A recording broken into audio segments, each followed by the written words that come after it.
अऊज़ु बिल्लाहि मिनश्शैतानिर्रजीम। बिस्मिल्लाहिर्रहमानिर्रहीम। शुरू अल्लाह के नाम से जो बड़ा मेहरबान नहायत रहम वाला है। मौजूद सामीन तमाम सुनने देखने वालों को अस्सलाम वालेकुम रहमतुल्लाहि व बरकातुहू कहती हूँ। वो लोग जो मेरी वीडियो पहली बार देख रहे हैं, इनसे मेरी गुजारिश है कि दुआ व वजीफ़ा चैनल को सब्सक्राइब करें, लाइक करें और शेयर करें और साथ में बेल आइकन के बटन पर क्लिक करें ताकि हर नई आने वाली वीडियो का नोटिफिकेशन आपको मिल सके।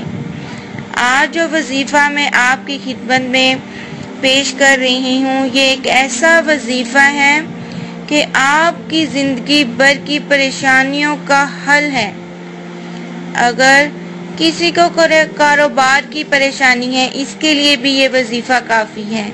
किसी के घर में नाचाकियाँ हैं, रिश्तेदारों की तरफ से कोई तकलीफ़ है या कोई इज़ा आ रही है या इसको तरह तरह के मसाइल का सामना करना पड़ रहा है या कोई बिला वजह नाराज़ है, इसके लिए भी ये वजीफ़ा काफ़ी है।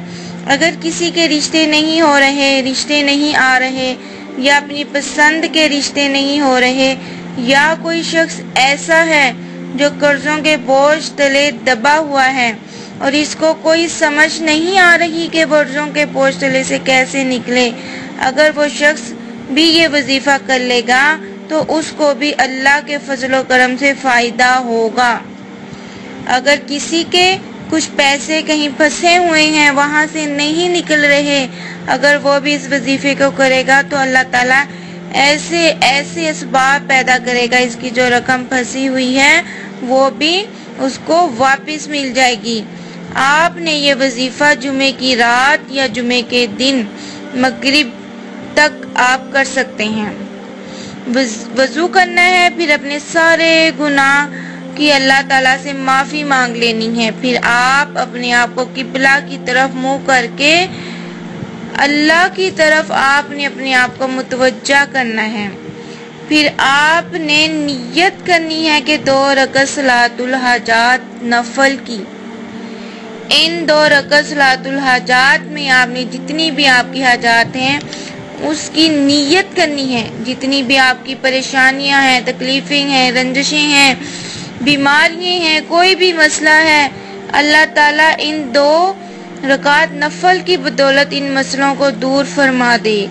इसके बाद आपने क्या करना है कि आपने अल्लाह की तरफ मुतवज्जा होकर अपने गुनाहों की माफ़ी मांगकर फिर नियत कर कर अल्लाहु अकबर कह देना है और ये गुमान करते हुए कि मेरी तकलीफ़ें, मेरी परेशानियां, माली हालात वगैरह ये सारी मखलूक हैं, खालिक सिर्फ एक अल्लाह है।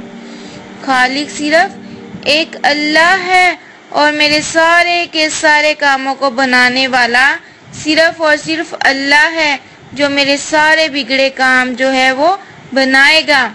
और मैं इसके हुजूर खड़ा हो गया हूँ। जब इस नियत से 2 रकअत हाजत अदा आप करेंगे तो आपकी सारी हाजतें इंशाअल्लाह ताला पूरी हो जाएंगी। तो आपने क्या करना है, 2 रकअत नफल सलातुल हाजात की नियत की। पहली रकअत में आपने सूरतुल फातिहा के बाद 3 मरतबा आयतुल कुर्सी और फिर दूसरी रकअत में सूरत फातिहा के बाद सूरत इखलास, सूरत फलक और सूरत नास एक बार पढ़नी है। आपने क्या करना है, पहली रकअत में सूरत फातिहा के बाद 3 मरतबा आयतुल कुर्सी पढ़नी है और फिर दूसरी रकअत में सूरत फातिहा के बाद सूरत इखलास, सूरत फलक और सूरत नास एक बार जो है वो आपने पढ़नी है। फिर इसी तरह आपने ये नफल अदा करने हैं। फिर सलाम फेरने के बाद आपने जिस तरह सलाम फेरते हैं वैसे ही बैठे रहना है। वैसे ही बैठे रहने के बाद आपने अव्वल और आखिर 11 मरतबा दुरूदे इब्राहिमी पढ़ना है और दरमियान में 41 मरतबा सूरत फातिहा पढ़नी है। आपने क्या करना है, अव्वल और आखिर 11 मरतबा दुरूदे इब्राहिमी पढ़ना है और 41 مرتبہ سورۃ فاتحہ پڑھنی ہے، لیکن 41 مرتبہ سورۃ فاتحہ پڑھنے کا یہ خاص طریقہ ہے۔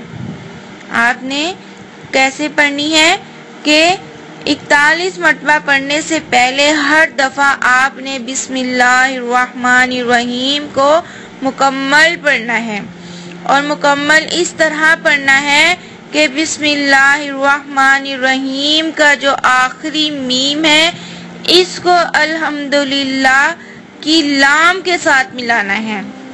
کیا کرنا ہے کہ بسم اللہ کا جو آخری میم ہے آپ نے الحمدللہ کی لام کے ساتھ اس کو ملانا ہے۔ میں آپ کو پڑھ کر بتا دیتی ہوں کہ آپ نے کیسے پڑھنا ہے۔